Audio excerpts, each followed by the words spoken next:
বমি হয়েছে আর জ্বর হয়েছে আর বুকু সুকু বিষায় নাকি বিষায় তুমি কেন আসিস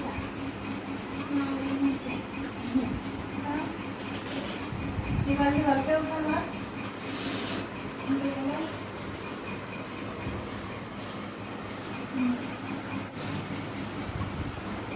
তুমি আগতে ঔষধ খাইছনে নাই খোৱা নাই তোমাক মই ঔষধ লিখি দিম দেই তুমি কাৰ লগত আহিছা আমাৰ লগত ক'ত ঘৰ তোমাৰ তামোলপুৰ